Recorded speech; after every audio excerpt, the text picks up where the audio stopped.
Are you tired of having the same goals year after year after year?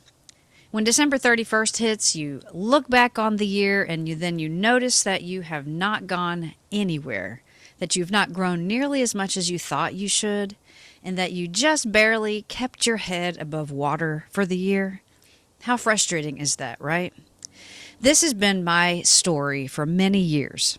I've set goals, I've decided I'm going for it this year and nothing's going to stop me and this is my year, and then what happens? Usually life. The daily distractions of life tend to yank me back into this earthly reality where it feels nearly impossible for me to make progress at all. Then I feel bad about it because I didn't do what I said I was going to do. I didn't keep the commitment to myself, and so the spiral begins. And the indecision of where I'm going to be going next and what I should do, and the pain then of that indecision and the pain of continually being in the same basic place that I was the year before. And then the thoughts come, should I even bother to try this year? Why don't I just enjoy life as it comes, and not worry about setting goals or not worry about trying to reach anything? I mean, how can we actually make progress in our life without this cycle of self-sabotage? How do we see these goals and dreams come to pass for real in our lives? Or can we? Stick to the end of this video, and I'm going to share with you a tool that will help you achieve these goals and dreams in your heart. And as we go on, I want to quickly ask you if you would subscribe to this channel and like this video below, so our ministry, 320 Life, can encourage more and more and more people across the world with a message of the gospel, the overcoming message of the gospel of Christ, not the maintaining message of the gospel or the barely get by or the stay the same gospel, but the more that we can imagine gospel. So the truth is, God designed us to grow. God did not design us to maintain. Now, there are seasons that feel like maintenance is actually making progress. I get that because of hard times. But that's not the norm. God has growth and abundance for His children in all seasons. He is not an El Cheapo kind of God, right? He is an abundant God. And He has more than we can imagine in store for our lives. And He has more than we can imagine in store for your life. If we look at Matthew 13, Jesus is sharing about the parable of the sower. Now, if you've been a Christian for any amount of time or you've gone to church at all, you've probably heard this story. So the sower is God, and there are different kinds of soils that are explained in this passage. A while ago, when I was reading this parable, I really kind of got an impression that these soils are almost like progressions in our walk with Christ, progressions in our lives in different areas. They are in order, as we get to know God more and more and learn more and more about His kingdom message, we progress almost through these steps, if you will, through these different types of soils. Because I've definitely seen all these other soils play out in my life. And it could be, just in certain areas like finances or different things, maybe not the overall kingdom life. But the first soil is where God drops some seed on the path. The path where we hear about the kingdom of God, right? But we don't understand it. And then the seed that was sown, when what we've heard gets snatched away by the enemy. So if we don't know much about God or about His promises, or we don't even really care about them or have a desire to learn them or need to know them, then this one is us. The second kind of soil is rocky ground. It's very shallow, and since there is no real ability to root, the seed gets stolen away. When the message is heard, it's so exciting, right? But there's no way that in the rocky ground the message can stay.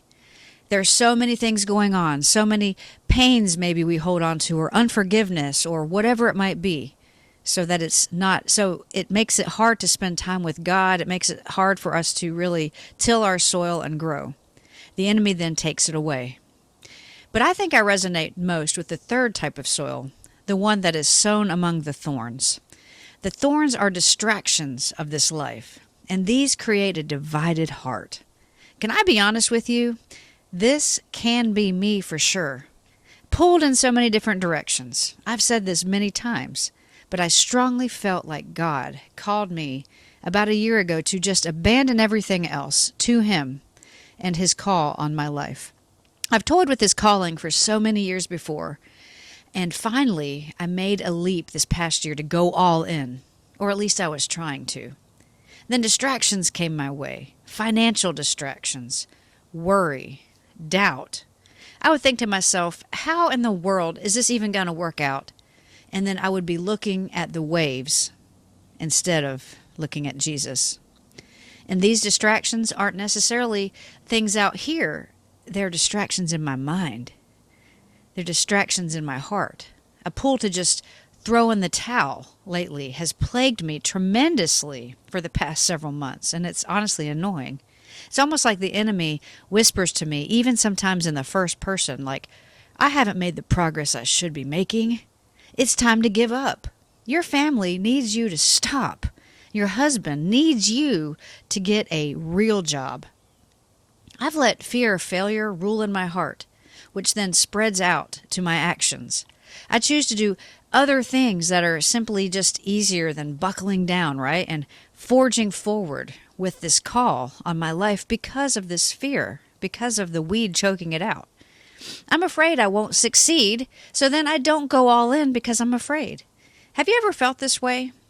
If you have, please type I have in the comments so I know that I'm not alone.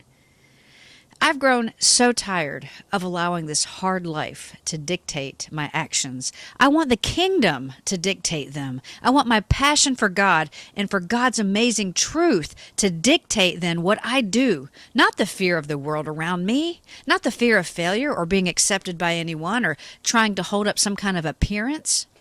The pull of the enemy to completely give up and change directions lately, like I said before, it's been overwhelming at times. I've been entertaining giving up and just getting this real job. But then I think to myself, shouldn't all of this ministry stuff be easier? Maybe since it's not easy, it's not God. Since I've had such difficulty, it must not be, right? Of course that's not the case. It's just like the enemy to sneak into my thoughts and then try to convince me to give up. So that the grass is greener on this other side, right? No. I will not give up. I will not be distracted into giving up my faith. I won't be distracted into quitting and settling into an easy life. An easy life, right? I can't. I want to hear at the end of my life, well done, good and faithful servant. I want to be described as faithful, not faithless or that you gave up. Then when we see the fourth soil, which is the best soil, the soil that produces a crop of 30, 60, and 100-fold, this is the one who hears and fully embraces this message of the kingdom, bearing good fruit. When we embrace the kingdom and expect this kingdom to come to pass in our lives multiply. They do not remain on an easy trajectory or the comfort trajectory or the same trajectory. Multiplication is a result of the kingdom in your life. And you know what? Getting your life and your heart to be this soil, one that is good and rich, and it takes time. And remembering who you are. It actually takes knowing what the kingdom life might look like too, and knowing who God is, and then living your life to please Him, not being tossed about by the wind and the waves of this world or even our bad thoughts, not being strangled out by the weeds that come all of the time. And honestly, you have to understand, weeding is a lifelong process that we're going to have to endure because we live in this world, and the world and its ways produce nothing but weeds. Getting the soil of your mind and your life to be productive comes from renewing your mind. Just like Romans 12:2 says, we are not to conform to the patterns of this world, but we are to be transformed by the renewing of our minds. Transformed. That means like a butterfly. We are something totally different. I don't know about you, but that is exciting. We can't know the will of God or live a life that multiplies if we are inundated by this world's way of doing things all the time. We cannot produce godly fruit with a worldly mind. We can't expect things to change without changing them, without participating in that. So the key to this multiplication is simply knowing God deeper and deeper and deeper, and then taking him at his word, believing what he said to be true, and then living as if what he said to be true is true. And it is, right? And even better, God is right there with us every step of the way. He is showing us where we need to change, where to learn, where we need to grow. And he's patient. It takes some time and some work, but the adventure you get to take with Jesus is something you will never forget. The cool thing is that is what we're becoming as we are renewing our minds. We change. We become more like him, and your soil becomes fruitful. 30, 60, 100-fold becomes a reality in every area of your life as you walk in his truth. It's exciting, seeing the kingdom coming to pass in your life. And that's exactly what we are meant for. We are not meant to maintain. We are meant to multiply. So the key to multiplication is good soil. And good soil comes from tilling it, from renewing that mind in order to see fruit. And you'll not only see the benefits on earth, the benefits are eternal. They are forever. So I've created a toolkit that will help you tremendously on this path of mind renewal. If you use it every day, you will experience more peace, more clarity, and more excitement as well. So I just want to encourage you to click the link in the description below. And as you as you use it, watch the kingdom of God be more and more fulfilled in your daily life. Okay? It's a great toolkit. I've used it. It's so refreshing and renewing. Have a great day.